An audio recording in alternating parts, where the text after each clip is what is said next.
eventually we realize we are whole and perfect, and that we could have just sat back and accepted ourselves in a beautiful way. Right. But sometimes it takes some work to get to that ability to do that.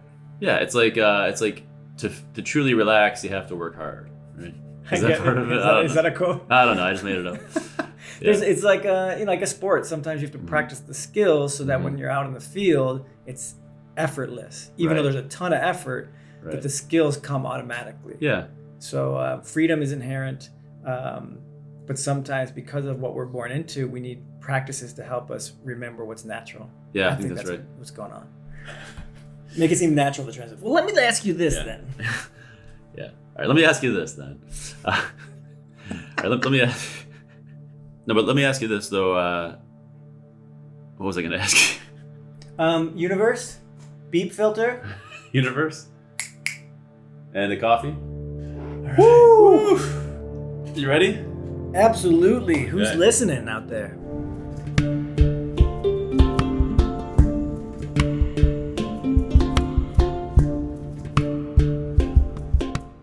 Welcome to Spiritual But Not Ridiculous, a podcast that explores the world of spirituality from a grounded and clear-eyed perspective. I'm your host, Jayadev, a yoga teacher, Vedic astrologer, attorney, and technologist.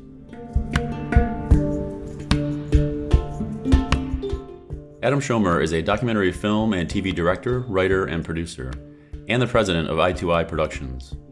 Recently, he produced and released the incredibly successful Heal documentary, a #1 iTunes bestseller and a Netflix hit. Adam has also directed and created The Road to Dharma, a 10-episode television series that has a powerful online companion course called Living a Life of Freedom. He is currently spearheading a global online summit for the Netflix hit and iTunes bestseller Fantastic Fungi. In addition to this, he is currently developing 3 docuseries and 2 features that are meaningful, inspiring, and, like all his projects, bring wisdom through entertainment. Adam is also a dear friend and personal inspiration to me. He's a great example of how spirituality and the spiritual path can be lighthearted and fun and authentic.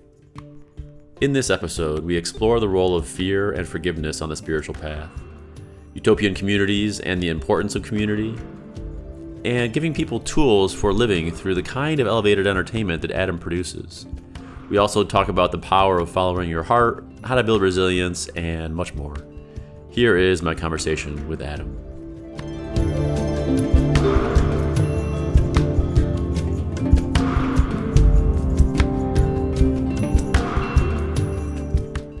All right, so I'm here with Adam Schomer, and Adam is an old friend of mine from India.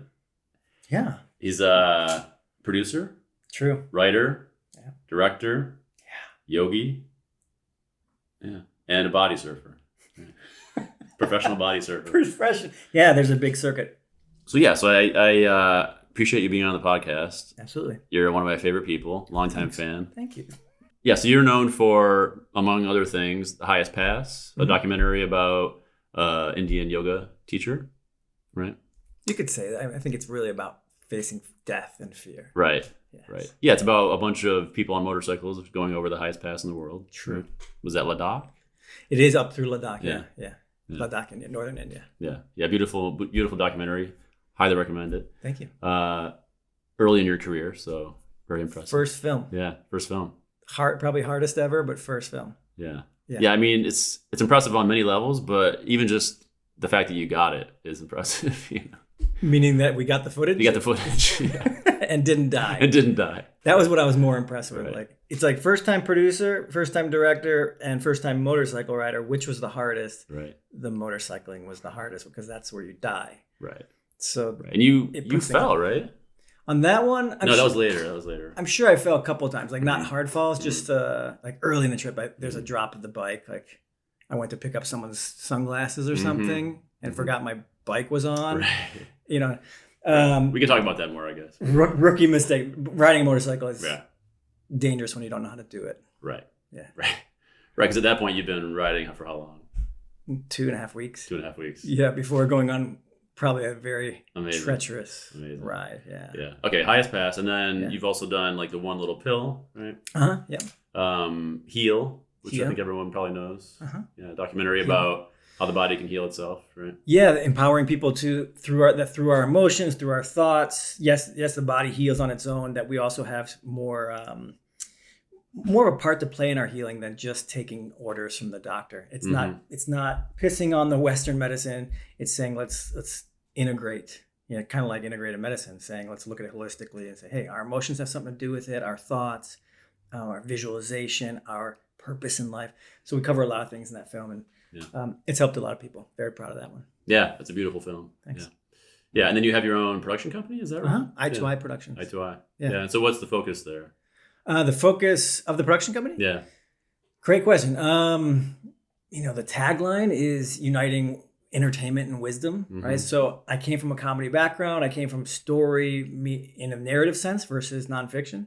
So I always wanted it to be entertaining, but I really felt that we needed the wisdom in our entertainment in order for it to like land home and actually change people, rather than just be entertainment or drugs. Eye candy, if you will. Right. Right. I love that. Yeah. And it's important too, though, to make sure that the like spiritual information or wisdom, it has an entertaining element to it too, right? Yeah, it has stories, so you can relate. Right. One thing to hear like a Dharma talk, but it's another thing to watch people go through something and have story and then weave in that wisdom and say, I can empathize with that character, and thus I can empathize with that wisdom maybe landing in my life. Yeah. I think this is how we view story, in the past. Yeah. Before now, before advertising, per se. Right. No offense to your advertisers on this podcast. Advertising is fine, but I mean, we can use story for helping each other out. So yeah, storytelling is so important. I mean, I've heard there was a quote somewhere, I forget who said it, but the universe is not made of atoms, but of stories. Oh, that's cool. Who said that? We don't know. I don't know. I forget. It's a good story. Yeah. Right. But yeah, so you and I met in India, I think maybe 4 years ago, because you were at the first summit at Sattva, right? I don't know if I was. I don't think so. Okay, maybe later then, yeah. Maybe later. A couple years back, 3 years back maybe. Yeah. I don't really know. It doesn't matter. I know we reunited in San Francisco, right? Right. Yeah. Yeah, we went to your showing of your new show. Yeah. Right. Well, it's not new now, but... Of Road to Dharma? Road to Dharma, yeah. And then didn't we go to, when you were working at that place, an Airbnb or something? Oh, yeah, I met you for lunch at Airbnb. Yeah, that's right. Yeah, that's right. Yeah. So you have Road to Dharma, which is a series. So Highest Pass was the first film, and then Road to Dharma was like, hey, let's, I want to do this again, but I want to do, I want to focus more on the other riders rather than just my own journey and the guru, Anand, and really, with a series, have more time, to go into the wisdom, to go into the characters, 10 episodes. Now you're talking, half-hour episodes, that's 5 hours to really dive deep into things. Whereas in a feature, you have a certain pacing, like I talked about, that narrative pacing, entertainment value you got to keep to. So I really want to do it as a series. A lot of people said, no, you're good at feature length, stick to what you're good at. I'm like, no, this has to be a series. And so I did. And thus, an independent series was born, and even a course to go along with it, and a lot of other cool things. But in essence, riding through on motorcycles through the Himalayas to sacred sites, and again, experiencing fear and death while looking for something that I think is dear to everybody, which is freedom. Yeah. That's it. Yeah. And those two things are connected, right? Freedom and fear are basically two sides of a coin. They can be. Yeah. How do you think so? Well, I think, it's only by transcending your fear or moving into it with intention that you can become truly free, right? That's been a big part of my practice anyways. Yeah. I think so. Yeah, I would agree. Of course, right? What's your relationship to fear these days? Yeah. Let's start there. Relationship to is a really good question. My relationship to fear is that it can be a beacon of growth. So when you see it come up, it's not like, hey, I'm not good enough. Why am I still afraid? No, it's like, oh, cool. I'm pushing the limit a bit. That's good. I'm afraid. I'm pushing myself to be courageous again. So that's good. I must be out of my comfort zone. This is all good. So my relationship to fear is that. And then sometimes my relationship to fear is still then reacting to it and then having to afterwards go back and go, wait, oh, I see. I was afraid and that reaction came for that. So my relationship sometimes is 30 minutes later. And then recognizing what drove my actions. Going, oh, that was fear of loss. Or that was one thing recently, like just feeling like the loss of something and watching the brain project into the future and like, I'll plan this, maybe I'll do this. And then I was like, no. You're just feeling loss right now, or the fear of loss of something is really more, let me feel that for a while. Yeah. Do you have an example of a loss that you want to talk about? Let's say like even relationships, something's ending, right? And okay, maybe I'll say this to this person in the future, tomorrow, or this, or reconcile a different way. And it's like, no, actually just feel what's happening. It's changing. The relationship is changing. Right. That part's done. And there comes fear with it of like, oh, I'm not going to have this or this and this part of it anymore. That's where I think the fear is. And the fear is partly a sort of a fear of having to feel that feeling, maybe. Is that part of it? I think inherently we have a fear of having to feel that, and the fear of like maybe the addictive quality of not having the things you want all the time. And then where am I going to get those things that I have, And you go, whoa. Before I take that fear and start planning, which I think a lot of us do, we get the input of fear from society and then go plan to avoid it. Yeah. Why not just feel like, oh, things are changing. That's all that's happening. Yeah. Delta. Right.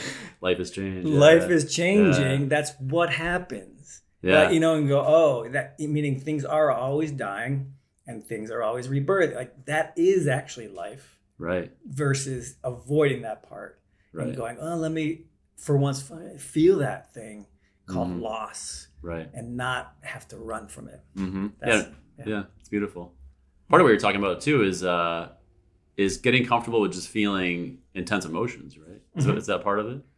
I think so. For me, meditation has been like the key to be able to do that. Yeah. It's made me a human that can feel something versus run away from feelings. Yeah. I feel like learning to feel your feelings is such a huge part of the spiritual path. Right? Yeah.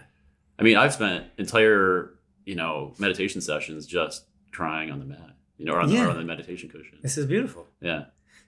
This is like, what's important to me on the spiritual path, because I know your listeners are spiritual or looking at spirituality, right? Right. Is that if it doesn't apply to the human being and our experience here on earth, then like, what good is it? Yeah. Anything, even a belief system, if it doesn't translate into how we live. I was talking to someone the other day that was like, I believe I'm an alien. Mm-hmm.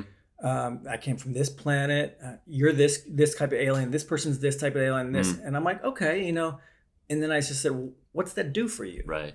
What's that actually? Well, makes me feel like I can actually love myself because these qualities of that alien are what I am, and I no longer have to think that's weird because I'm part of something. I'm like, oh, that's beautiful then. Yeah, it's like a form of self-acceptance. Self-acceptance. Yeah. And if it means like you feel you're an alien, or you feel you're a Christian, or you feel whatever, if that helps you feel more self-love and thus be more available to others, all right, cool. Yeah. I mean, it reminds me of, in a sense, what you're talking about is just different kinds of archetypes, right? And I feel like in the yoga tradition, we have the same model basically, right? We've got the different deities, the gods and goddesses. Yeah. And you might identify with one, and that helps you to accept yourself more or whatever. And if that's aliens, hey, I think it's a good way of saying it with the deities. Exactly. It helps remind you of parts of yourself. And I don't have to believe the story that this person cut that one's head off and the tusk came and did that. Right. That's a parable to help me understand something. I don't have to believe it happened. Yeah. It didn't have to happen, right? Didn't have to happen.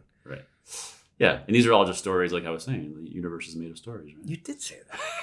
Well, we're done. The whole podcast. We figured it out. That's it. It's a wrap. What it takes, 7 minutes? The shortest podcast ever. I covered my a couple movies. We're good. Yeah. Well, this is for the side series I have called Spiritual, but not that long. That's awesome. Well, so this podcast is in large part about exploring the entire world of spirituality. Not just yoga per se, let's say, but everything is open to everything, and exploring in a way that's like grounded and sort of clear-eyed, and accessible. And so accessible. Nice. With that approach, I like to hear how people have come to different practices or spirituality. So do you want to talk a little bit about your journey with spirituality and your story a little bit? I'll do the quicker version, and then we can dive into little areas that you think are more important. But my first real jump into meditation was in college. So I was 18, is that right? Mm-hmm. Yeah, 18, and someone had a meditation tape. It was really body relaxation and then just being with the breath. It was awesome. I think we smoked some weed and did it, and I thought it was great. But as soon as someone said I had this tape, I was like, yes. So I was primed. I was ready. I don't know why I was so ready. Partly probably because a science-minded kid, but I did some mushrooms in later years of high school, and maybe that helped open up. But even before that, Deepak Chopra's book, Ageless Body, Timeless Mind, was merging quantum physics and spirituality. And that worked for me as a science-minded kid. And before that, I had read Gandhi's autobiography. I believe actually in 7th grade, I picked it up and just started reading it early. And was just like, I can't, at night, I remember like late into the night, just kept going and going and going. And then I remember, I had neighbors that were Indian. I grew up with the smells, and a lady that had overcame cancer without chemo. And just, you look at these little things that might have been leading up and priming me at a young age. But I think I was also just intuitively, or inherently would be a better word, interested. Yeah. So when it was there, I just grabbed it. And then from college, kept exploring, different books on meditation, retreat here and there, like one in Australia. And it stayed with me into my 20s. Actually, I retired. I played pro soccer, kind of like semi-pro soccer. And I retired around age 23 and went to Thailand for a month and just was in silence. In Thailand? Yeah. Oh. Took a silent retreat and was at a month? Monastery. Yeah. Wow. Yeah. The silent retreat was 10 days, but I was at the monastery for about a month. Was that Vipassana or some other? It was, for the most part. It wouldn't be a strict Vipassana per se. It was at the Wat Buddha Dharma Center in Suratani, so the south of Thailand. Yeah. Really sweet. You pay $20, right? And it's food, lodging, and teachings. You're like, these people are, just giving it, right? These monks, they're just like, make it available. Yeah, it's like an act of service for them. Yeah, absolutely. It was really amazing. So you went deep there. That was a good experience for you. Amazing experience. Yeah. Amazing experience. And I remember fighting it the first few days. Like, I'm young. I should be out climbing rocks in a movie with DiCaprio, like whatever that was called. The Cove, or something. Yeah. And then finally I'd settled in. I'm like, this is where I'm at. I'm doing this. I'm silent. And I just really loved it. I was like, oh, this is good. So again, I think, something in me is primed for this work for whatever reason. And I stuck with it through my 20s. It was always part of my life. Even when I did improv comedy, I remember at Second City, I trained at Second City for a couple of years in Detroit. They asked, hey, level 3, literally level 3 when we're talking about levels. The third level of the class, they go, hey, why are you guys doing this? Why are you studying comedy? People are like, I want to be on SNL. I want to be in this. I said, it's the yoga of comedy. And people are like, what? Hippie? What's going on? I'm like, no. They said that? Yoga of comedy? That's what I said. That's what you said. Okay. I'm like, this is the yoga of comedy. So it was still in my life, just around age 27. It was like, oh, this comedy is about being in the moment. It is about being adaptable. You have an idea for a scene, but somebody else throws something in. You have to drop your idea. Your idea dies, and then you move into the next idea and you have to play. Right. And I said, this is not only a fun thing to do, but it's an art that really teaches me how to live in the yogic sense. Yeah, you have to be so present to be a good improv person, right? Yeah. Yeah. So I don't want to practice things that are taking me away from that. Right. Which is part of why I stopped acting, because I found like in acting, you are willfully going into the kind of the samskaras of a character and playing those out. And I'm like, why am I memorizing other people's subconscious beliefs every day and acting them out? I'm still working on mine. Right. Right. So part of that, after a while, I was like, I don't really want to do that anymore. And that's when that was actually at my third time going to India, where I decided to drop acting and really focus on writing and producing. And that's where that first film came from. Yeah. First documentary. The Highest Pass. Yeah. Beautiful. Yeah, and you're in good company. I mean, not to jump ahead too far, I think we'll probably come back to this at the end, but, having part of your experience start with mushrooms, psychedelics, you've got Ram Dass, Pete Holmes, everybody, it seems like a lot of people, they go into the spiritual path because of a psychedelic experience. I think that's interesting. And we'll come back to that probably at the end. We'll talk about or maybe I went into psychedelics because I was already looking for spirituality. Right. It's a little bit of both. Yeah. It opens you up, but you were already kind of open to it. I think it's both. It's like that helps like unlock a little something to get you out of the fixed patterns. And we were doing it very recreationally, not so therapeutic, Right. But I know it had an effect. Right. Well, it still gives you that taste of like the transcendent experience, right? I think and then you want more of that. I think so. Yeah. Yeah, that was my experience too. Yeah. And then, I quickly realized in college, like, meditation compared with, I would meditate. I was in a frat for a little while. A little while. Yeah. Not long. I would meditate for a half hour and then I would go into the next room where they were just smoking weed for a half hour, and I felt the different level of vibration. Yeah. And apologies to anyone that's really into weed, but it doesn't compare with the vibration that you get from meditating. Like it doesn't. Right. And I said, okay, that's very clear to me now. Like as a longer lifetime practice, meditation is key. And I pretty much had stopped smoking weed at that point anyway. So right. Yeah, more sustainable, the meditation. Yeah. Yeah. And actually it reminds me again of Pete Holmes, where he says, before he got into meditation and all that, he thought that like Buddhists, especially in the mountains in Tibet or whatever, were just relaxing like on vacation, He didn't know until he got into it that they were like flying through space or whatever, right? Pete Holmes, the actor? Yeah. He's really into like Ram Dass and all that. Yeah. I think I saw him at a Krishna Das concert too. Oh, really? And I was like, that's the guy from the couch thing.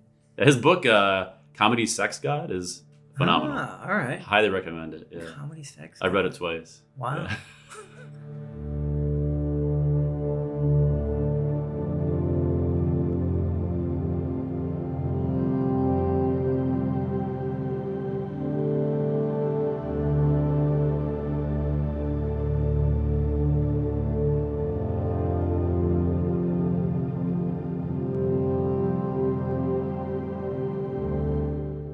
Yeah. Okay. So you were from a young age open to this stuff. Open to it. Yeah. And then how did you end up in India for the first time? Acting coach here that I was with, she was taking people to India, and I didn't think I would go. And then it just kind of hit me one day. I was like, oh, my whole life has been India. Mm-hmm. Some of my best friends and the smells and everything I grew up with. I was like, oh my God, I got to go. So I went, and that's where I was introduced to Anand, my guru, if you want to call him my guru. So it was a group trip. It was like 15 people, which was weird for me to go anywhere with 15 Really? people. Yeah, but I loved it. Yeah. We had a blast, and all the Dharma talks were always around somebody's like problem. Oh yeah. And I love that. Like using an issue to go back to like the Road to Dharma or any of these shows, to use somebody's issue, someone's story to bring out the wisdom, to me was so much cooler than just a straight talk. Right. So we would do a lot of that, like, Adam, why are you so angry, right? And I was like, because everyone keeps saying the chai is the best chai they've ever had. Like, how can it be always the best chai? Yesterday was the best chai. And now today's the best chai. I'm like, you're all lying. Let's stop lying. And Anand's just laughing like, oh, here we go. Like, we're going to talk about this. Yeah. A, spiritual bypassness of saying this is the best thing. And B, like your anger at that. Like, just let them have that. Let them have their experience. Yeah. Even if they're kidding themselves. Right. You don't need to go around changing it. That kind of dishonesty, so to speak, is harmless, right? It's harmless. The best chai ever. Who cares? Correct. This is the best sunset ever. Right. It's kind of like this was pre-Instagram. We were Instagramming to each other in live. Right. This is the best chai ever, I swear. And I'm like, that's bullshit. That's a filter on that. That was so much of that is about having that experience in that place. It's so much more than just the chai, right? Yes, that's true. Yeah. But it wasn't the best. It wasn't the best chai. Adam is the chai expert. I am there. I'm still holding on to that. Right. It wasn't. Right. No, it probably was. Well, where is the best chai? The one I'm having right now is the best chai ever. Dirty chai, and it's fantastic. Yeah, I had a similar experience. I mean, my first time in India, I felt like I had come home. Yeah. Yeah. As soon as I stepped into the streets, I was in Chennai, and there was like a festival happening on a Monday night, and I was like, this is the energy here and everything, the smells and the people. Yeah. There's no place like it. That's where you landed, was Chennai? Yeah. Wow. Yeah. Interesting place. Why there? I wanted to go to Pondicherry. I wanted to check out Auroville. Yeah. Do you know Auroville? Yeah. And so, that was kind of the entry point. I flew from Naples, Italy, to Chennai, India. Sweet. Yeah. It was my eat, pray trip. Was it? I mean, sort of. Not really, but, like, in hindsight. I went to Pondicherry and then Auroville. Yeah, I went to the geodesic dome, the meditation thing. Yeah. Yeah, powerful. I had at that point the deepest meditation I've had in that dome. Really? It's like a spaceship, that thing. I know, I've never been in there, never seen it, but it really is. It's so powerful. They have so there's two levels. The first level is literally like a spaceship carved out of like marble. There's like consoles and like pink lights and stuff. I don't know. And you go up this winding stairway into the top level, and it's an empty room, and there's a circular opening in the ceiling with light shining down into this giant like crystal orb. So like the light kind of goes out into the room, and you just sit in meditation. There's it's silent. And at that point I hadn't even had a great meditation practice, but I just dropped right in, Interesting. Yeah. So I recommend it. I mean, yeah. Auroville is interesting. What do you make of it now? Like looking back, is it still like, did that place really have that for you? The community, what do you think was really eliciting this? I think it was the structure, the community, the history, the tradition. I'm a huge fan of Aurobindo, the founder, and I really appreciate and respect their attempt to create like a utopian society over there. Yeah. I don't know if that can work, but it seems like they're making it work to some extent. And there was a weird, like I was picking up on a weird energy from the people a little bit in some cases, but there was a lot of anger. Okay. From a lot of the like Western people who were there. They had their face on their faces anyways. They looked. That must be strange to see coming from a New Yorker. Right. Well, yeah, it was nice. I was like, I feel like I'm at home. Yeah. This is perfect. We go meditate, we're fine. We come out here and we're pissed again.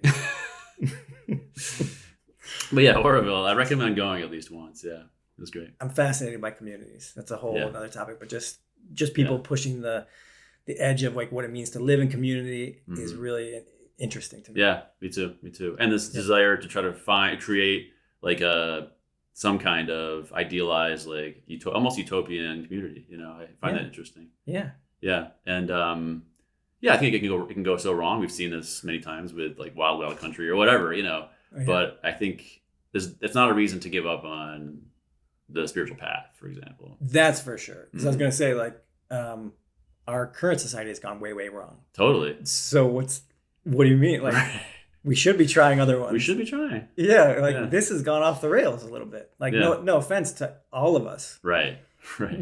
But this is a little off the rails, we can't be an extractive society for too much longer. Yeah. I mean, there's a lot of challenges, so going back to the sort of theme of the whole podcast, it's trying to find that vein of gold, within maybe a lot of dense rock, and that's kind of the intent, the goal, the focus. And so I've been, focused on thinking about a lot of the challenges that we face as a humanity, right now, especially obviously there's like climate change is affecting us, and there's inequality and poverty and all these things.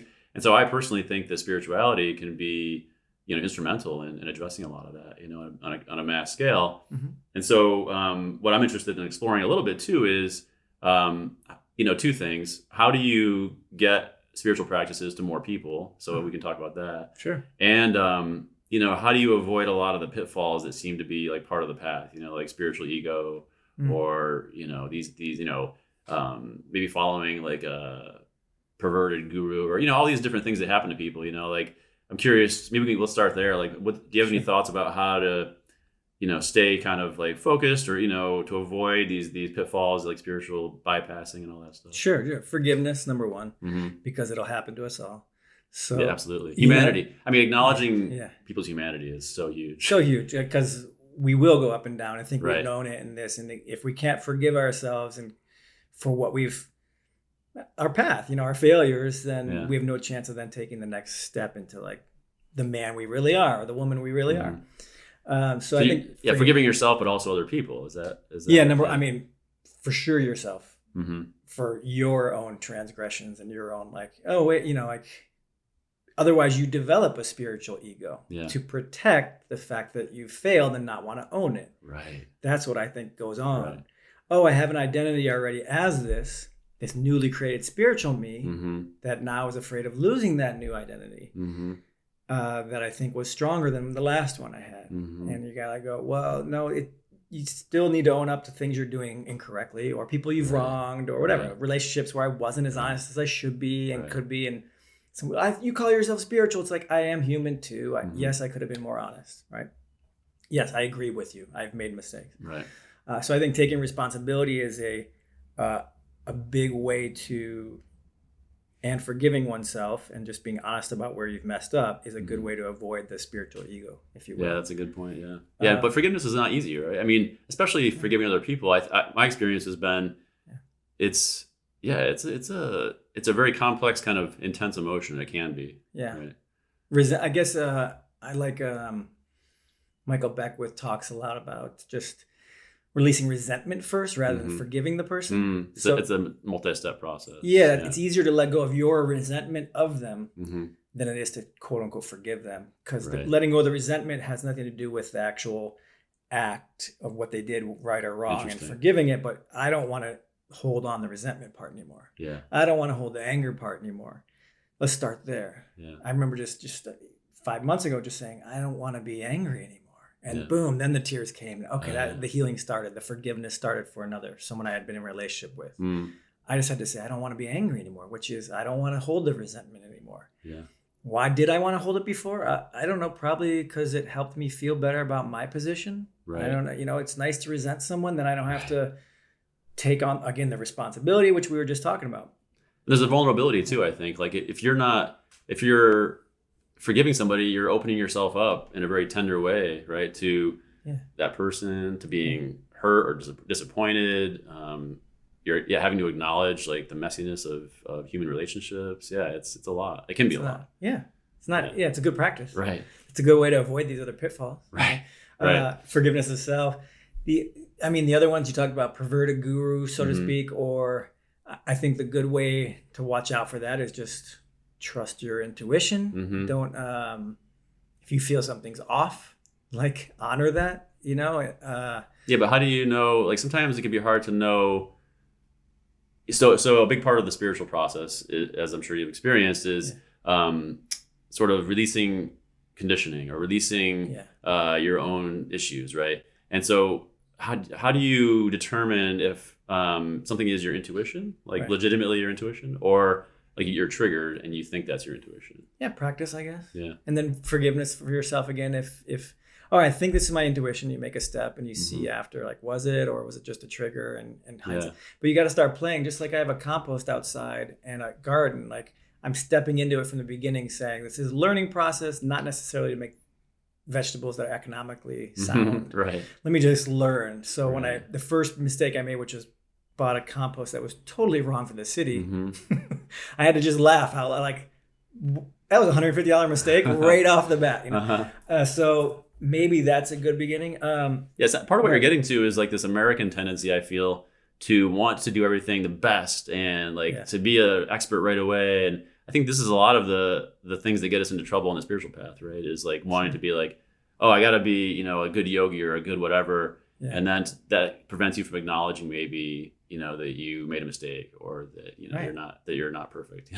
Yeah. Or like, in this, I don't know. I mean, people talk about experiences in the spiritual path, and maybe people want that experience someone else has had, or that Kundalini awakening someone had, level 3, level 4, whatever the F that means. And I've made a very concerted effort to not need to have my journey be like someone else's. Yes. So I think that could be very helpful for people. Like, huge. You don't have to have the Kundalini awakening to say you're spiritual. In fact, you don't even have to practice any of this to be spiritual. Right. You're a kind human that helps another. You're being spiritual. If spirituality is enacted in what you're doing as a human, meaning like if you're being kind and joyful and serving others, and that's an act, to me, that's an act of spirituality. Absolutely. So, and let's not get so hung up on trying to have like a Kundalini awakening or whatever. Like, who cares, right? Who cares? Why is that the thing? Right. A lot of people that have had that are nuts. Yeah. I mean, not nuts meaning like still haven't found the wisdom. Right. You can go on the highest pass on a motorcycle and throw it all away and not practice any of it. It doesn't, just because I went over the highest road in the world on a motorcycle and just because I plug my own movies through conversation doesn't. Right. Very nice. Well done. Well done. Right. Doesn't mean I'm a pompous promoter. Right. Or a self-proclaimed genius, which at times I am. Right. So you have moments. Correct. Your listeners that are following me know that I'm a genius. So I don't have to say it. But see, I lost my train of thought. No, but you're talking about like part of what you're talking about is this thing that Chogyam Trungpa says, which is a lot of people on the spiritual path, they like to collect experiences almost like you're collecting statues in India. Like, oh, I have all these, I have this collection now, I have this library, and that means that I'm level whatever, and it's like all this attachment to some kind of identity, the spiritual identity. Right? Yeah, because I mean, you've been at Sattva, right? And you've seen people have probably Kundalini awakenings and their body thriving and moving and crazy things. Yeah. Just because your experience isn't like that, like who's to say that's the right way? Like yours might be a slower birthing thing, so that you're maybe more grounded in it, and who knows? Because that's what you're meant to kind of be. Well, that's what I've noticed too, is that everybody has their own very unique expression of like Kundalini rising or you know, whatever that energy is. Yeah. You know, it might come out in one person as their body moving or, you know, whatever it is, but yours might be more subtle or, Correct. but more deep, you know, you never know. You don't know what another person's experience is. Who knows? Yeah, you don't know. So, and why better or worse? Yeah. So that's a way, you know, to avoid some of the spiritual ego and Mhm. some of the trap of even following a guru. If you're striving in that American way to get Right. somewhere, you might not listen to your intuition Mm-hmm. because of this drive to get to this utopia or place Right. of spirituality. You think that things no longer suffering is there. No, it's all still there. Right. We still feel the feelings. Like it's not going away. The Right. Buddha, you know, I say this a lot. He wasn't saying emptiness, like Right. empty. The Buddhists aren't really saying like sensation's the problem. Mhm. Even though if you got rid of sensation, it would cut off some of the suffering. Yeah. It's not the issue. I have Right. a lot of discussions with like the hardcore Vipassana. Right. I'm like, it's not the problem. Yeah. There's other places in the wheel where you can cut off the suffering, meaning your attachment to it. So Right. you can be with it all. Like I'm an inclusive person. Like, let me feel the feelings of life. Let me Yeah. smell the smells. Let me feel my body. It's got to be expansive, not empty. So Yeah. empty of separation is how the Buddha. That's Yeah. that's what the Buddha was really saying. Okay. Thank you for Yeah, you know, clarifying that. What the Buddha was really not empty of separation. Yeah. Says Thich Nhat Hanh, not me. Thich Nhat Hanh said that. Right. Yeah, but what you're talking about though is, I think this misconception that being spiritual is being like enlightened and a Yeah. being of light, but actually it's about being more human and being more I like think so. in the body and messy, and it's everything, right? It's I think so. it's not just Inclusive. Yeah, it's inclusive. It's the whole experience. Yeah. It has to include. Right. So it can include that, and it doesn't. You don't have to be too attached to that part. Right. Yeah, Right. I'm going through a tough time. Right. You're allowed to go through a tough time as a spiritual person. Right. You're allowed to have you know what I mean? You're allowed to like have months of quote unquote not a good practice or whatever, you know, like Mm-hmm. or not meditating for 2 months. You're Right. allowed to do this. Right. Right. Yeah, and observe it and not just be too attached to like what you thought you were or were supposed to be. You're allowed to. Right. Right. Because there's no hurry to be somewhere else. Right. I don't think so. Yeah.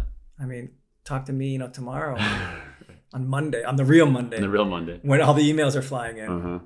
It feels that way. Yeah. God, it Yeah. feels that way in this society. Yeah. It really does. Yeah. Because we're already, I mean, from a spiritual standpoint, we're already sort of perfect right now in this moment, right? Yeah, I think I'd say so. Yeah. I mean, you look great. Oh, thanks. So No do you.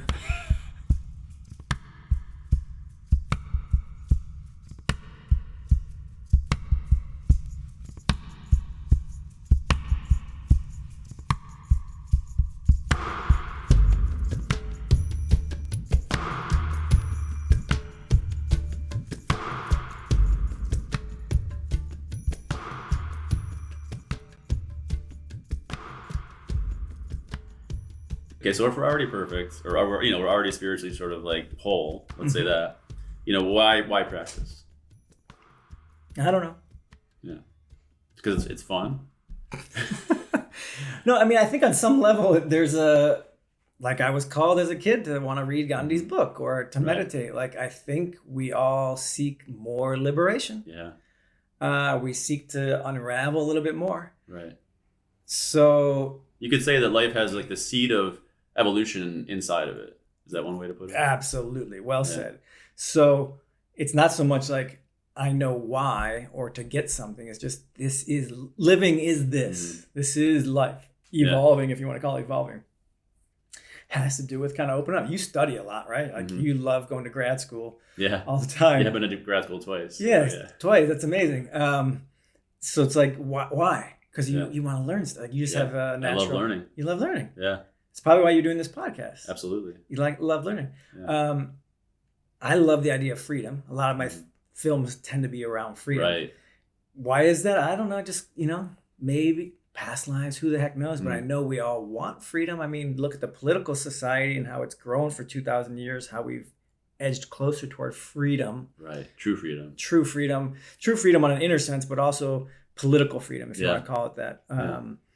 And why is it that we do that? I think inherently that's how we want to be and how we want to express. So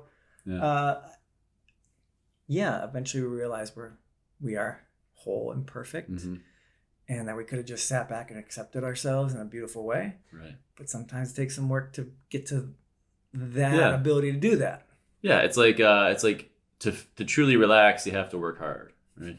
Is that part of it? Is that a quote? I don't know. I just made it up. It's like like a sport. Sometimes you have to practice the skills so that when you're out in the field, it's effortless. Even though there's a ton of effort, but the skills come automatically. Yeah. So freedom is inherent, but sometimes because of what we're born into, we need practices to help us remember what's natural. Yeah, I think that's right. What's going on? I think Anand says something about true effortlessness comes out of effort, something like that. Doesn't that piss you off? Like what? Yeah. I'm out of here. You're the problem. How many times have I been upset at my guru? Oh my god. Yeah, it's definitely a dance. It's great. It's great. And he just sits back and I'll meditate for 2 hours just on a trigger. And then see him later in the afternoon. He's the same the whole time. He doesn't care if you're triggered him. Yeah. I don't care. Yeah, I'm still in a trigger right now. No problem. No problem. It could take 10 years. Right. Welcome back. Right. Yeah. Yeah, and I think but another reason to practice maybe is you're reducing your own suffering, hopefully. Yes. Over time, and then maybe as a result reducing the suffering of people around you. It's a beautiful intention. Yeah. I think so. Yeah. What could be better than that? Yeah. Okay, I think we solved it. Yeah, again, why take an hour to do what we could do in 35 minutes? So, yeah. But do you think, I'll ask you this though, do you think the spiritual path is hard or easy? Or is that a false dichotomy? I think it's hard to not be on a spiritual path in this world. It's harder. Yeah. Meaning living in this society time without spirituality, to me, would seem like incredibly hard. Yeah. Without those skills. So let's just call spirituality like skills and tools that help us maneuver this dance of like being in the physical body. Yeah. Yeah, I guess that's a new definition I just made of spirituality. Love it. All right, we'll go with that. Yeah. If that's the case, like how do you not have spirituality in this life? Like it makes it really hard. I mean, how is that person over there dealing with disappointment if they don't have a practice? They're probably not. Right. They're avoiding feeling it probably. Numbing or something. Drinking, who knows? Acting out with someone else, ruining a relationship that they actually want. Boom, boom, boom. Projecting. Yeah. Croom. It's a mess. Crush. Boom. Right. So I think life is really hard without tools. And it's a shame that we haven't had a lot of the tools baked into society. But that's why I think what you're talking about in spirituality is growing in leaps and bounds because people want tools for living. Yeah. Yeah, I think that's right. Yeah. So Peter Russell has this concept, the wisdom revolution. He thinks that we're entering into almost like a new revolutionary period of human development. We had the Industrial Revolution, we had the Information Age. Yeah. He thinks there's a wisdom revolution coming that's as transformational as for humanity as those two were. And I like that idea, I think it's coming and it's very early maybe, and it's not evenly distributed, so to speak. Right. And so I'm curious, maybe we can talk about this then. How do we get spiritual practices to more people? How do you reach more people? Yeah, that was your earlier question. I mean, for me, I use story. Yeah. That's like my method. For whatever reason, like that, it's like, oh, cool. I can make movies, documentaries specifically because this isn't fiction. Yeah. These are real humans going through life. I think is a great way to blend in teaching, spirituality, to show others that it's possible. So possibility, and how do you show possibility? Through film. That's a medium that everyone loves right now. Film, series, documentary. I mean, Buddha, Dharma, Sangha, right? Buddha meaning the possibility of enlightenment or the possibility of freedom. So showing the Buddha, showing that it's possible through other characters in a show. Dharma, having the teachings in there. Sangha, okay. The other way I think would be having people around you. Sangha, people that share this stuff. So if we want to share it or if we want to accelerate it, so to speak, for me, like I said, film and such. But I think not taking myself out of the equation, I think the actual bigger thing would be community.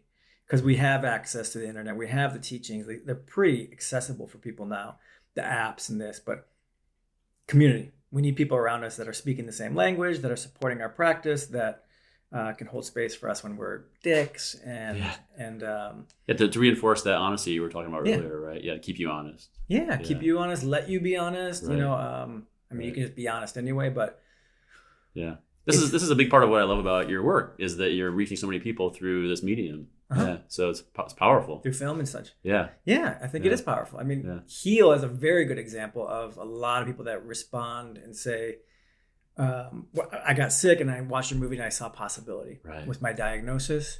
I didn't have to go into the prognosis they gave me. I saw possibility for some other outcome with my illness and another way to go about it. Yeah. And that's all sometimes people need is possibility. And then seeing maybe there's a Facebook group and there's other people going through it. Okay, cool. Or Road to Dharma, like they're opened up to like, oh, there's other people being courageous and seeking freedom amidst craziness of India, putting their life on the line because this is important to them. Oh, I'm not alone.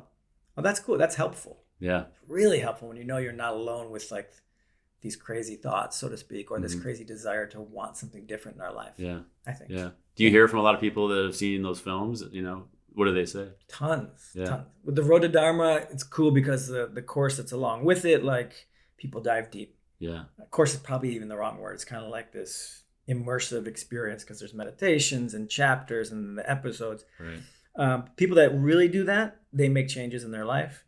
They get inspired. Like this is, they were ready. Mm-hmm. It's kind of like me when I was going to college and someone said, here's a meditation tape. Like they're like, oh, I was like, yeah. People that do that, they were ready for it anyway. Mm-hmm. I don't take credit that like, oh, our thing opened them up. They were totally ready. And then you put something in front of them that's speaking their language. They go, sweet, that's what I've been feeling. Yeah. And now I know it's okay, I guess, to leap. Yeah. Your films are like when the first time you go skydiving, the film is like the guy who's hugging you as you're falling. That's great. Tandem. Yeah. It's the tandem guide to spirituality. Right. Yeah, you don't feel like, oh, they've done it before and they didn't die. Right. Right. Or go crazy or something. Yeah, and they're take me with them. Right. All right, cool. And then the next time, like, I'll go alone. Now I'm going to move to Vancouver. Someone like, I watched it and I moved to Vancouver. Oh, really? Like, okay. Yeah. I guess that's what you just needed. What was in Vancouver? For them, they just needed to get somewhere that was more west, I think, out of the mindset they were in and to go west, to maybe a more liberal mindset or whatever it meant to them. Yeah. I forget. And Vancouver's pretty spiritual too, I think. I think so. It feels like a lot of community there, I think. I would think so. Yeah. And the mountains and it's nature based. So and then with Heal, we hear a lot when it comes to illness and people having possibility. And I do a meditation on Heal Instagram every Wednesday. And so some people write in too that like, I watched the movie, I do Adam's meditations because they're on IGTV. I went and got these books. And so we've created a little more resources where people can have a little bit of community and a little bit of grounding and be on a path. But that I have to say the illness path is a tough one. Yeah. And one thing we're probably lacking more than anything in that area is like a general practitioner, a point person to kind of handhold you on your path. Mm-hmm. The medical guru that would walk with you. In spirituality, we have a lot of gurus and teachers that'll walk with you along the path. Not so much in the health. There's a lot of like modalities that people are great at, but who's like the point person in the middle that says, let me help you find the right ones and take you along. Right. That's a missing piece in healthcare. Yeah. I feel like healthcare and education are two places where we could use a lot more integration, a lot more spiritual sort of influence. And I see it happening with certain people I know, like nurses, a few doctors, some educators. But I hope that will continue to grow. I think so. I hope so. Yeah. Beautiful. I mean, I think right now I feel like we got to find more ways to reach people, and like you're saying, to make these practices like more digestible, more accessible, like bite size, baby steps. It doesn't have to be flying to India or doing a Vipassana or whatever. You can you can just tune into Instagram or whatever, right? I mean that stuff's great too. Yeah, but you don't have to. Exactly. You don't have to. Yeah, seeing something. I think more accessible through the films, and then God, like just having people around you. So how do you do that? Like, how do you make sure that there's other people around? I guess if you're someone listening that has a practice, don't be afraid to maybe open your door. Yeah. And say, you guys want to meditate together or do something for free or, I don't know, be out of the closet with it. Mm-hmm. I meditate. Yeah. I know guys that had a Kundalini experience 25 years ago and didn't tell their family. Wow. Would go in the basement and meditate. New Yorkers, right? Yeah. These were New Yorkers, like Brooklyn guys that were like, this Kundalini experience 25 years ago, I've been meditating in my basement. You know, you're like, it's totally normal. Like, it's fine. But like for that family, it wasn't. So be open with it. Tell people about it. Like, you're not going to get scorned. Right. And the courage, I mean, there is, maybe it sounds a little funny, but there's courage in coming out that way, especially, you know, if you're from Brooklyn or whatever. Yeah. And then I think that inspires people. I think people will see that and they'll think, oh, that, you know, then I can do that. Or it's not strange or whatever. It's not strange. Yeah. Don't even make a big deal of it. Don't make a big deal. I meditate, of course. Yeah, of course. Of course. Doesn't everybody? Yeah. I inquire about myself. I'm interested in freedom. Who wouldn't? Right. And I have a job and a family. Right. It's part of life. This is what we do, right? Normalize it in some way. Yeah. I think that would help. I mean, I've had that experience. I felt like at some point I had to sort of almost come out and say, hey, you know, I'm spiritual. Yeah. You know, and it's kind of funny. Yeah. I mean, I don't mean to, you know, to minimize the coming out process for, you know, for homosexuals or other people, you know, trans and all that. I mean, that's obviously a whole other level, but still, I think there's like a stigma, and that's part of the motivation of this podcast is like overcoming that stigma. Right. It's not ridiculous, right? Right. It's not ridiculous. It's not.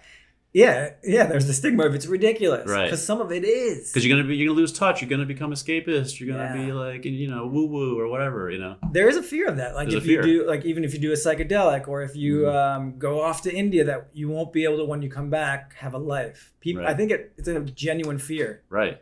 That I'll lose grounding. Right. Maybe you should. Maybe you should. Yeah. I mean, it's interesting because I feel like there you're touching on a little bit of a tension that is tricky, because I feel like part of the process of overcoming our sort of capitalist industrial kind of lifestyle that's, you know, destroying the planet is for more people to say like, well, wait, maybe I'm going to check out of society. You know, I think that could be a positive too. So there's a little bit of a tension there, maybe. Yes. Within us. Right? Within us. I think so. Yeah. And I mean, my experience of spirituality has made me more grounded. Yeah. And hopefully it should, or else you're not practicing properly. Yeah.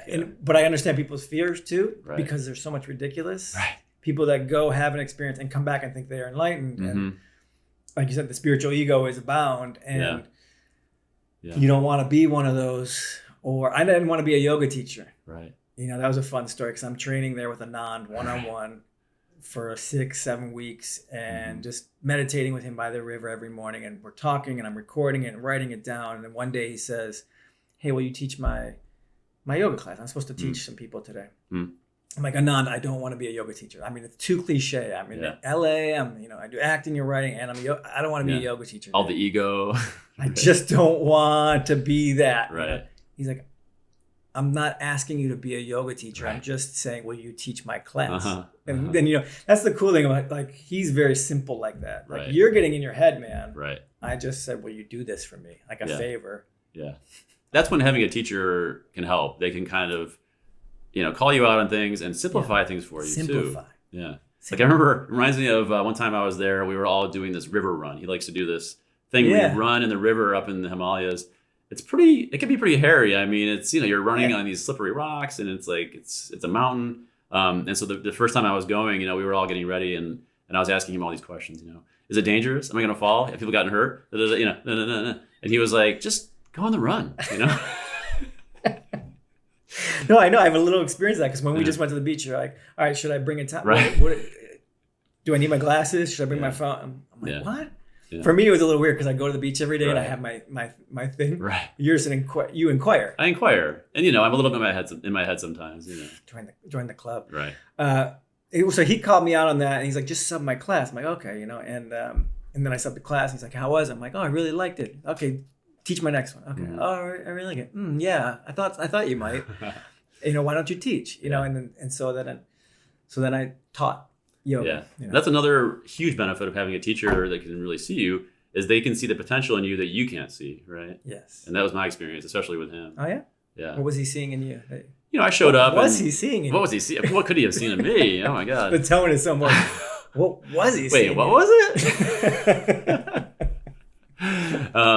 You know, I showed up. I think I've talked about this before, but I showed up like expecting to do one job, which was work on the technology and the website and all these things.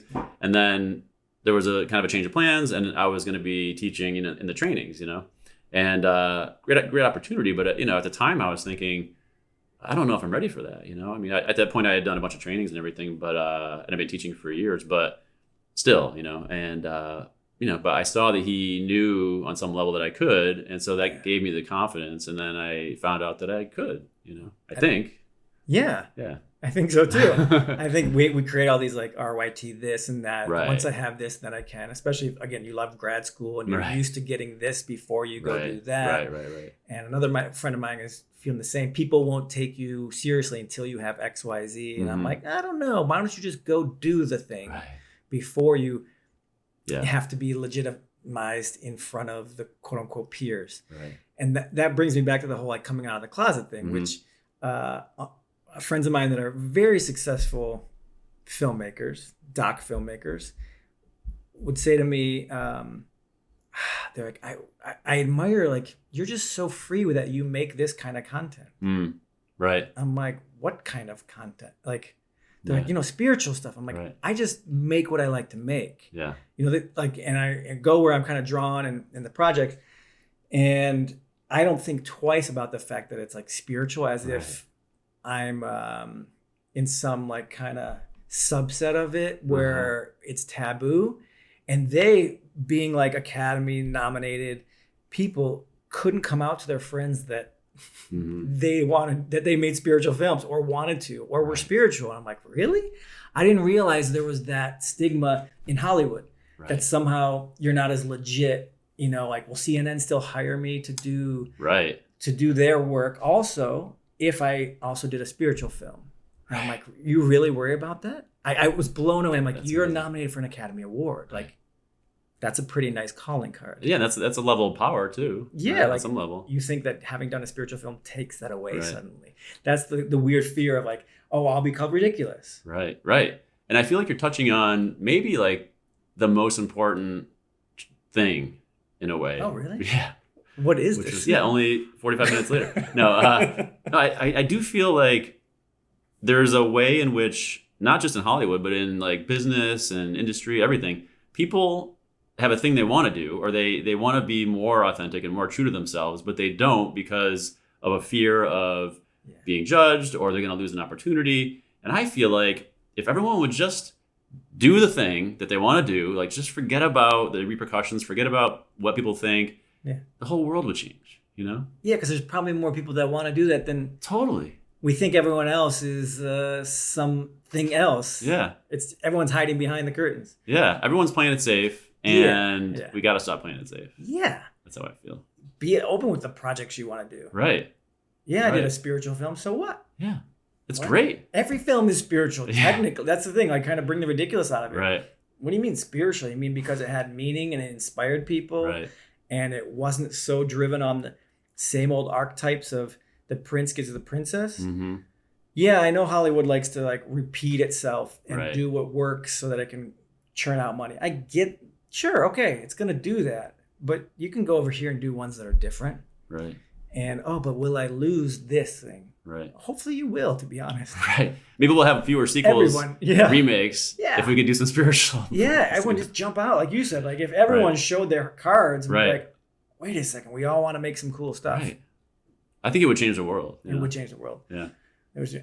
Maybe there's that fear of if we all go start making good things, then everyone else is going to laugh and then keep making the other stuff and crush it in the economy and like bury us. Right. This weird fear of like being outside everyone will laugh at you. Everyone will laugh at you. And the whole world won't change. Right. You'll be the only one, and then totally. Right. I felt that way. We've all felt that way probably at some point. Yeah. Yeah. And what about the GDP? What's going to happen to that? GDP. I don't know, man. I'm not sure. You mean the GHP? GHP. Gross happiness product might go up. Yeah. So that's what, that's the longest answer to like, what can we do?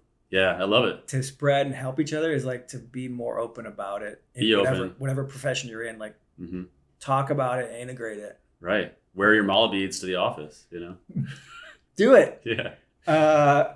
Or if you don't want to be so ridiculous, if that's ridiculous, Right. at least why not let people know like what you're going through in life, Mm-hmm. or that you are maybe meditating, or you're trying to become a better person, or that you'd like to, how can we make this business actually more sustainable, or like Right. just even like within our business, how do we treat our employees better? Mm-hmm. Like, could we have a conscious here? I kind of want my company to be more nice. I don't know, whatever it is. Yeah. It's okay to have those thoughts Yeah. that, I don't know if profit is the most important thing anymore. Right. Which is blasphemy in a lot of circles. It's you know? blasphemy, right? Yeah. To say, what if we didn't put that first and said, maybe we should pay people more, or just look at a different way of doing it. Yeah. Yeah. This reminds me of, lately I've been reading a lot of this author, Devdutt Patnaik, who's an Indian scholar and businessman. And he has all these books that are beautiful about the Indian approach to business. And it's like, he has this model where you treat every business interaction like a yagya, like a fire ceremony. Yeah. And so you're imagining that you're sort of like making an offering into the fire, which is your business, whatever you're offering into the business world. And then as a result, you're getting back, some kind of compensation, and it's this more, he kind of breaks down the way that the entire world is structured around this sort of European approach to business. And if we had more of an Indian approach to business, maybe what you're talking about, elevating human values, putting other things above profit, would be more popular. So he's saying make your business an offering, so to speak. Kind of, yeah. Or your approach to your, like what you're doing in your business is like an offering, and you're making an offering to somebody, and then the person on the other side of that transaction has the same approach, and so then it becomes more like an elevated, like sort of spiritual type of bhava, Sweet. Yeah. Awesome. So anyways, I've been reading a lot lately. That's on my mind. So. You like to learn. I like to learn, yeah. And what's my offering in this podcast? What am I offering people? Yeah, you're offering your wisdom. I hope so. The experience, maybe possibility, maybe a little bit of inspiration. Yeah, like if you can do it, like anybody can do it. That's what I would say. Right. If this kid from Detroit, Michigan, right, Midwestern kid can. Absolutely. I didn't study film. Yeah. I was a science-based kid. I didn't have a plan for life. I just kept making a few decisions, and I continue to do so that like aligned with like my heart. I didn't want to get a job after college, and it's not because I had money. It's just I couldn't do it. Like I couldn't go to the JP Morgans and blah blah blah. I was just like, and I followed my heart, and it helped me like just have a strength and a trust that there's other ways to make a life.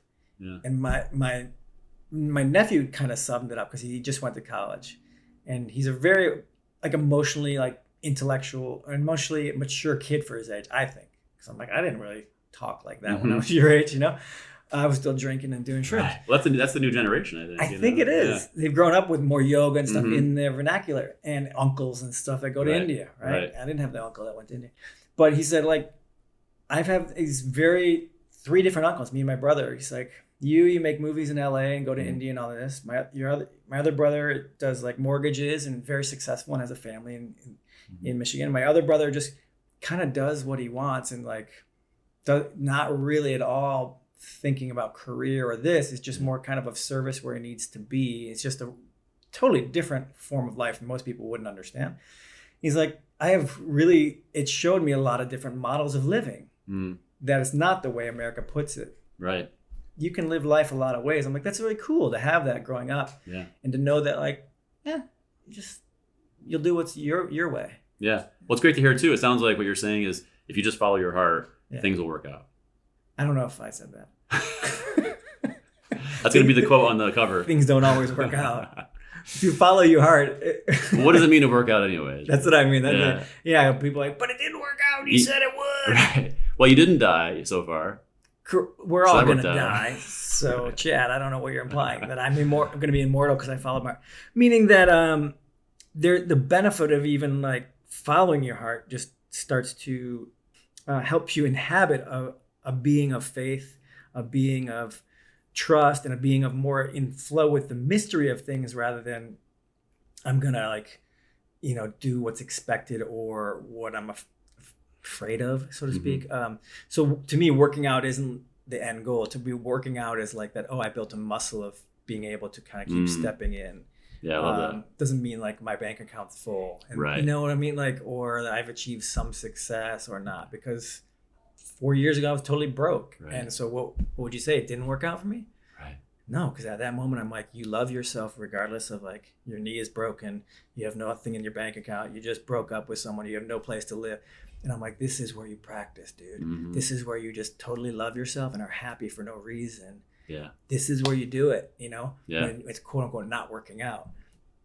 That to me is more like what you get from following your heart. Yes. You get that. Yes. You build a muscle. You build a muscle. Yeah. It's kind of like you start to have the experience that Krishna is teaching Arjuna in the Bhagavad Gita, which is that no experience is too big for your soul to handle. Right? That's wonderful. Yeah. So I'm in with those guys? Yeah, you're right there on that same level with Krishna. Who'd you say I was in with earlier? Didn't you put me in with some dudes? I forget. That was great. It felt really nice. Yeah, no, that's beautiful. Alan Watts, was it? Alan Watts, Huxley? yeah. No. Huxley, one of those guys. Ram Dass. Yeah. Ram Dass. Yeah, you put me with Ram Dass. Right, psychedelic experience. And Pete Holmes. Yeah. I mean, I love this. It reminds me of this quote too of Terrence McKenna, right? I do. Yeah. He said that if you jump into the abyss, you'll land on a feather bed. Sweet. You know, What's that mean? I don't know. I just like the way it sounds. He didn't. He also said that mushrooms are aliens. Yes, he was very much into that. I love that. When I read that, I read one of his books early on, and I thought that was so cool because intelligence travels in the spores through space, and that like you ingest these mushrooms and like you have communication. So what's to say like alien intelligence couldn't speak through a food, and chemical interaction? That's I love that. Yeah. Well, then it's all that raises the question of like, what is an alien, right? Like we're all just life forms in the universe. What is an alien? Next podcast. Right. There you go, teeing it up.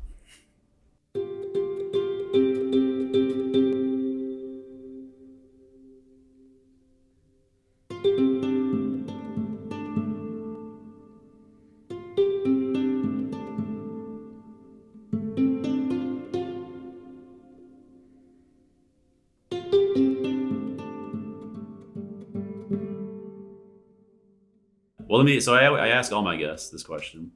If somebody who didn't practice yoga came to you and they asked you, what is yoga? What would your answer be? I would say, what do you want to know? That's good. And we'll start from there. Right. And then like, okay, look at their desire, look at their like, what's driving them. And I'd be like, oh, that's yoga. Yeah. Whatever's driving you, that's the yoga. Like that's it, man. Like your Momukshutva. Anand talks about Momukshutva is the innate desire in all of us to want freedom. So to me, yoga is like that innate desire in all of us to want freedom, but it happening. Yeah. That expressing itself. Yeah, we talked about that earlier, the seed of sort of evolution planted in consciousness. Yeah. Yeah. So if someone asked that from now on, that's when I'm going to say, why are you asking? That's good. Yeah, turn it around a little bit. You can use that. Okay, I'll use it. Can I use that? Yeah. Did I ask you enough questions? I feel so selfish. And I feel so selfish having not asked more of you and have it be more of a back and forth. It's an interview, man. Is it an interview? It's my podcast. Yeah, it's all right. It's cool. It's cool. We're okay. Cool. I'll have you on mine once I start. Okay. Sounds good. What are you going to call it? The philosophy of living. I like it. Yeah. I like it. Yeah. Okay. How to put spirituality into actual living practice. Beautiful. Yeah. Well, actually, on that point, do you want to talk about what's going on with you right now? You know, what's your vision? What are you working on? Anything? You want to plug anything? Do I want to plug? I mean, the thing I love to plug is the Road to Dharma because I really love that show and that immersive edutainment. So roadtodharma.com. You can watch 3 episodes for free. You can do 3 meditations for free. So I love plugging that because I think it's awesome. Right. I think it's okay to think it's awesome too. It's really cool. It's cool. Yeah, I've seen it. It's wonderful. It's cool. It's really good. Yeah, like it's just you don't get to take these trips. Yeah. Most people. So to take it with us. Especially now with COVID and everything. I mean, it's nice to be able to travel like in that sense. In that sense, yeah. High Himalayas to these sacred sites. What am I doing? I feel like the things I'm doing are taking a little step so they're not so on the nose conscious and they're in the underbelly. So some of the themes I'm looking at is freedom and escapism. Both these are like the themes. Yeah. And I have a few projects I can't talk about, but that are interesting ways of expressing those themes that again are entertaining or educational that make bigger statements that to me are more actually more accessible to the masses, which probably answers the other question too, which is like kind of hiding the Trojan horse of the wisdom in something that looks like, in a general sense, one of my projects is about aliens, right? So I can't go into how it works on these levels because it's a really different take on it all. But we're making a sizzle for that right now, and for that series. Exciting. Yeah. Great. Yeah, and I think you can probably say one thing you're working on is a community kind of project, right? Like creating community. Yes, the application. Yeah, we're working on that, and then I can talk about Fantastic Fungi depending on when this comes out. But I'm helping the Fantastic Fungi people do a global summit so that's fungiglobalsummit.com. So everything from health to psychedelics to mental health to food. But yeah, the app soon we'll talk about. The other series soon we'll talk about these things. I mean, Rotodharma actually took a long time to come to its fruit. Like 7 years or so to actually be done. So sometimes these more audacious projects, you got to be patient and just wait for the signs, wait for the season. Well, it's a good reminder that things take as long as they take, right? That's true. Who said that? Terrence McKenna. Terrence McKenna said that once when he was tripping balls. And... The mushrooms told me that things take as long as they take. Yeah, that's beautiful. You have a lot of exciting stuff coming. This podcast will be out in a week or two, so cool. Plenty of time for people to check out the Fantastic Fungi. And I think that brings us full circle to fungi. So, meaning we started talking about earlier your experience with mushrooms. That's why I said yes to that project. To be honest, to help them do this summit was because mushrooms were part of me as a child. Felt like a child, right? Yeah. So when it comes back years later and I have these other skills, like I go serve the mushrooms a little, and that movement 25 years later, it's kind of like acceptable now, this idea.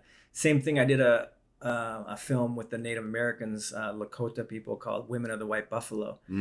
That project was brought to me as a producer to help, and I was super busy at the time, but I couldn't say no to that project and that theme because I was brought up with a very strong love of Native Americans. My dad had instilled that in me. And also one of the fathers involved was a famous musician that helped me out with some songs on my first film. And it's like, of course I'll have to step in. So sometimes, you no matter what, like for anyone out there, like if something feels right, even though you're too busy, you just say yes. Like you just have to step in and you go, let me help with this thing. Be it the fungi, be it the Lakota Indian project. You got to do it, and somehow we make time. Yeah. If it's exciting and aligned, just do it. Right. That's it. Yeah. Beautiful. Okay, good. It's been, as always, it's great talking to you. I loved having you on the podcast because you're a great example of somebody who's spiritual but not ridiculous. You're putting it out there. You're setting an example. And the things you're working on are really affecting people. So thank you. So thank you so much. My pleasure to be here. I love that you're doing this podcast because spirituality is not ridiculous. It's not. It's the best. I think you nailed it. It's not ridiculous. It's not. It's ridiculous to not have it in your life. Right. Life would be ridiculous without these tools. Absolutely. That's what's up, dude. We figured it out. We figured it out. Again. Life's ridiculous without spirituality. Yeah, it's true. It's true. And I think you have to experience it first. So it can be a little bit of a hurdle, right? True. It seems like a strange thing. You got to try it. Yeah, meditate.